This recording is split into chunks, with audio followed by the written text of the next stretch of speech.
Ika-28 araw, ang kadiliman ni Teresa. Ikalawang bahagi.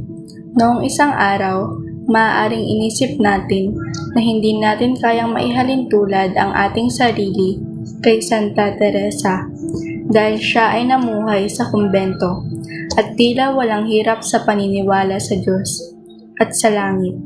Maaaring naisip natin, ayos lang para sa Kanya, pero hindi siya nakatira sa mundong ginagalawan ko, sa lugar ko.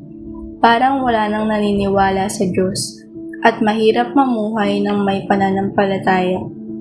Ngunit ngayon, alam natin na si Teresa mismo ay nakaranas din ng tukso na magduda kung meron ng Diyos at langit.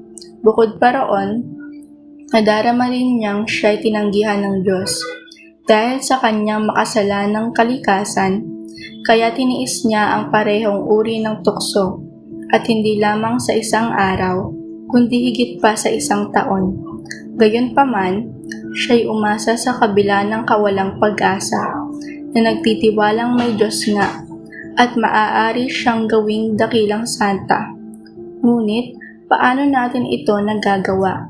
Paano tayo nagpapatuloy sa pananampalataya, pag-asa at pag-ibig sa gitna ng matinding espiritual na kadiliman? Madali lang. Hayaan mong ipaliwanag ko gamit ang isang larawang ginamit mismo ni Teresa. Tayong lahat, sa isang pagkakataon o iba pa, ay nakaramdam ng init ng pag-ibig ng Diyos. Tinatawag ito ni San Ignacio ng Loyola na aliw. Halimbawa, marahil nararamdaman natin ito sa misa habang tinatanggap ang banal na komunyon. Nang magbasa tayo ng isang talata mula sa salita ng Diyos. Nang tumayo tayo sa harap ng isang napakagandang paglubog ng araw. O nang matanggap natin ang masuyong pag-ibig ng isang asawa, magulang o kaibigan. Kahit kailanman ito nangyari, tayong lahat ay nakaranas ng pag-ibig ng Diyos at kung gaano ito katotoo. Nakita natin ang banal na araw at napainit sa kanyang mga sinag.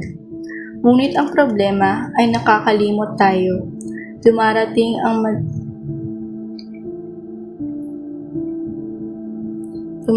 ang madidilim na ulap at tinatakpan ang araw na tinatawag ni San Ignacio na pagkawala ng aliw.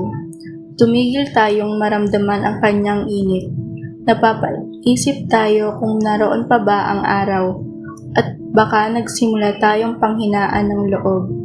Habang ang ating pananampalataya at tiwala ay nagsimulang manghina at mapalitan ng pagdududa at kawalan ng tiwala.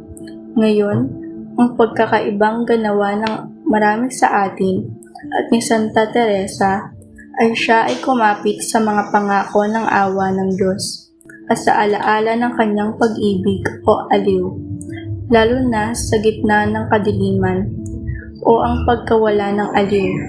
Hindi siya sumuko. Patuloy siyang nagsikap, patuloy siyang nagtiwala sa gitna ng kadiliman. Sa madaling salita, natuklasan niya ang little way at sinubok ang kanyang pananampalataya. At pagkatapos ay pinasan niya ang pagsubok. Araw-araw hanggang sa huli. Kaya, tunay na pinagpala siya na naniwala na ang sinabi sa kanya ng Panginoon ay matutupad. Tunay na pinagpala siya na kumapit sa alaala ng pag-ibig ng Diyos sa gitna ng kadiliman. Tunay na pinagpala siya na nagbibigay sa atin ng ganitong personal at perpektong halimbawa ng pagtitiwala. At alam natin na siya'y pinagpala. Paano natin ito alam? Basahin mo ang sumusunod na salaysay ng kanyang kamatayan mula kay Mother Agnes at mapagtatanto mong hindi namatay si Santa Teresa dahil sa tuberculosis. Hindi siya nagtiis ng tuberculosis. Ngunit siya'y namatay sa pag-ibig. Bigla na lang humina ang kanyang paghinga at naging mas hirap sa paghinga. Bumagsak siya sa unan. Ang kanyang ulo'y nakatagilid sa kanan. Malinaw niyang pinigkas ang kanyang huling gawa ng pag-ibig. O mahal ko siya, sabi niya, habang nakatingin sa kanyang kuresipsyo. Pagkaraan ng sandali, aking Diyos, mahal kita. Akala namin iyon na ang katapusan, nang bigla niyang itinaas ang kanyang mga matang puno ng buhay, at kagalakan na may hindi maipaliwanag na kasiyahan. Lagpas sa lahat ng kanyang inaasahan, ang maringal na tingin iyon ay tumagal sa loob ng isang kredo. Pagkatapos ay pinikit niya ang kanyang mga mata at ang kaputian ng kanyang muka na lalong naging lumitaw. Sa gitna ng kanyang lubos na kaligayahan ay bumalik sa normal. Siya'y lumitaw na napakaganda at may makalangit na ngiti. Alalahanin mo ang ngiting iyon. Gawin mong tanda ito para sa iyong sarili. Kung paano si Abraham ay may mga bituin at si Maria ay may mga salita ni Elizabeth, ikaw naman ay may ngiti ni Teresa. Kaya sa mga oras ng kadiliman, kapag ikaw ay tinutokso na panghihina ng loob dahil sa iyong kahinaan, pagkasira at kasalanan, alalahanin mo ang ngiting iyon. Sa oras ng kadiliman, kapag ikaw ay tinutuksong maniwala na wala na ang Diyos at ang langit, alalahanin mo ang ngiting iyon. Sa oras ng kadiliman, kapag iniisip mong imposibleng maging banal, alalahanin mo ang ngiting iyon. At sa totoo lang, si Teresa ay ngumingiti pa rin sa iyo ngayon. Sa pamamagitan ng kanyang mga panalangin, inihahanda niya ang iyong puso upang tanggapin ang kaloob ng pag-alalay sa maawain na pag-ibig. Sinasabi niyang huwag kang matakot.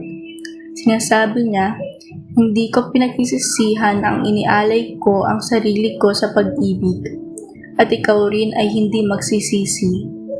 At hiniling niya sa iyo na hayaan mo siyang gumawa ng mabuti para sa iyo at tuparin ang kanyang misyon sa iyo.